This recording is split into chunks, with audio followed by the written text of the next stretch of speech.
And I remember at the beginning of my Christian life, at age 30, I became a Christian. I devoted my life to Jesus. I realized he was who the Bible said he was, and that was that was just paradigm shattering. That was life altering. I knew at that point something had to change and change drastically, and that was going on 13 years ago. And so when I stepped out of my old life into this new life, or you could call it Christendom, into this world of Christians and church and the Bible as the authority, this book, and just as I became a Christian and stepped into it, the things that I had left, I couldn't believe that they had me the way they had me. Things like what I valued, what I chased after. All of a sudden it became like, why was I chasing after that stuff? And really, God in his graciousness sort of opened my eyes to things along the way. Before I ever made a decision, God was kind of showing me this world, and it just doesn't have enough. It's not enough. It doesn't satisfy. Well, one of the things that I learned was just really not enough was who the world that I had come out of idolized. It idolized the famous football players, the actors, the musicians, the talented and the beautiful, the rich and the famous. That's who was up here. That's who we're striving to be like. I mean, I read all the magazines and looked at all the, I call it junk food magazines, right? It's just People magazine and this and that. Why am I reading about these people? Anyway, but you know what happened? I had a new set of heroes. And for me, this new set of heroes were the preachers on the radio and on the television. The big ones, the big names who really can just skillfully just serve the word so majestically, right? Like I wanted to be like that. I wanted to be able to do that now. They were the ones they were my heroes.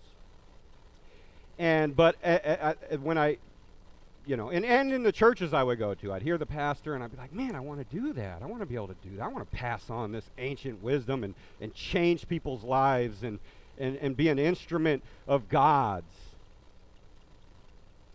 I had no idea how far away I was from getting to the place of where I'm at right now, which is not those big name pastors, but I am able to bring God's word faithfully week after week, and that's what I desired.